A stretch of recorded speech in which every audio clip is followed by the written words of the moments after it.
Hello, folks, fellow cider beer makers, people who like fermentation and yeast. Today I'm going to be using my keg to keg cartridge filter. One of my things I've dealt with the sanitation is always like an issue, and with cider especially, you want to minimize air contact. When I clean my kegs, when I close them up, I flood them with CO2 and I pressurize them. So I keep the boogers out.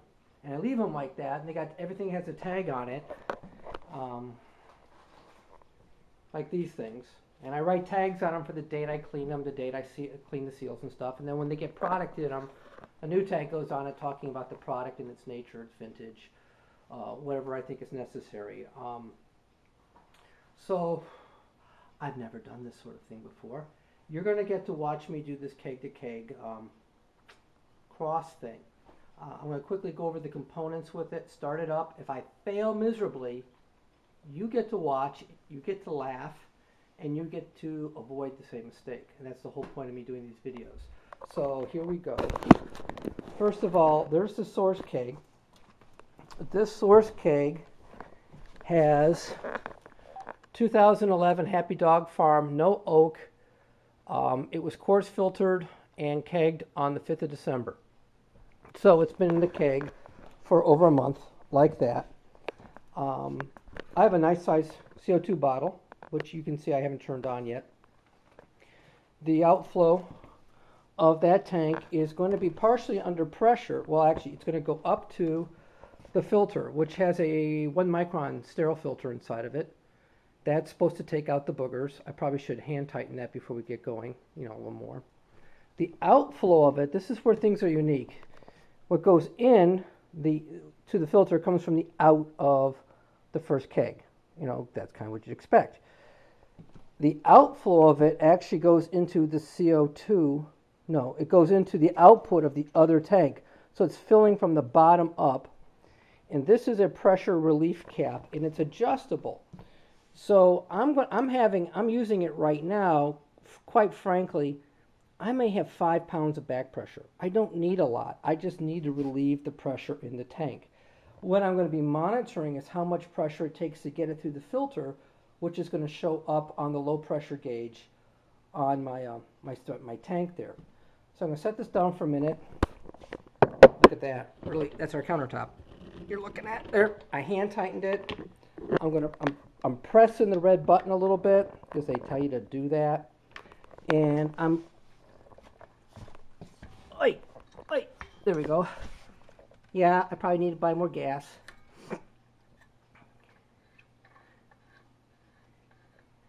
And I'm slowly, I don't know if you can hear it, but you can probably see the juice running by.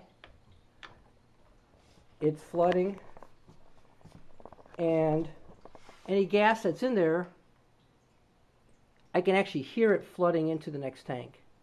All right, so I don't really hear anything on the pressure relief, but I see it happening, which makes me very, very happy. This is going to run, and I'm going to put up to 10 pounds because I don't have a lifetime, and it's starting to flow. And when I see I see gas coming through here, I'll know I've gotten to the bitter end of this tank, and I'll shut off the pressure. I'm over here.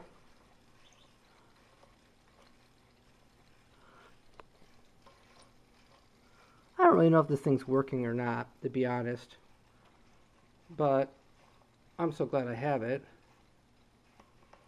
because it is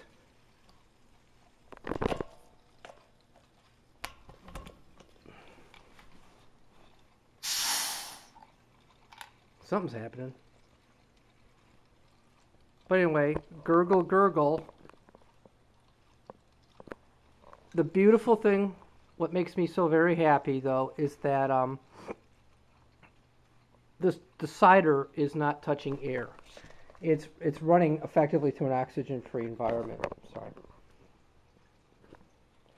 Don't know how long this is going to take, but you're going to be stuck watching this whole thing for the first one.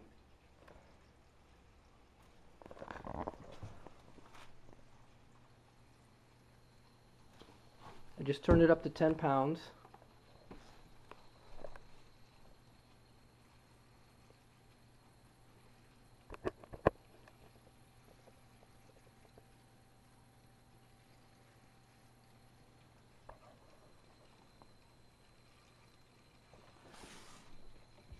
Well, I hit the pressure relief on the top to see if there's any air trapped in there. No, we got juice. That's good. We'll use our genuine Chinese microfiber towel to blot that up for now. I got this stuck in a drawer. My wife will eventually see this and wonder what I was doing. You can apparently, occasionally you can see some bubbles running through there. Well, that's working.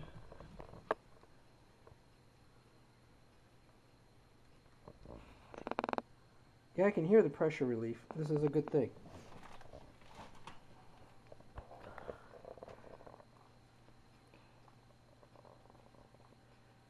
I regret I don't have a way to edit this video to show you the end. I'm taking it up to 15 pounds because I don't want to wait forever. I regret I don't have a way. Oh, it's not going very fast, folks. But anyway, what I wanted to show, and I think you get the gist of it, there is a solution, and I'll put contact information below the description of this video, to transfer from one keg to the other without exposing your precious brew or cider, your ferment, to the air. And they do, you know, that's a sterile filter, it's a micron filter. They do have coarse filters also. I've kind of made it now that I coarse filter out of the fermenter into the keg, get that out of the way. I let it stand a bit in the keg. It's under gas, it's been sulfied, it's been treated, maybe a month. And then I'm racking it off into another keg again, and frankly, that's we're going to be having my wife's birthday party. I'm hoping to at least tap one of these for my wife's birthday party. This first one has no treatment other than sulfite. The other ones have oak chips in them. So there's always the possibility oak fragments and such would get caught by the filter too. Well, that's it. That's my new whiz bang. I just decided the filter I've got, and you've seen the video on it, it's a great filter.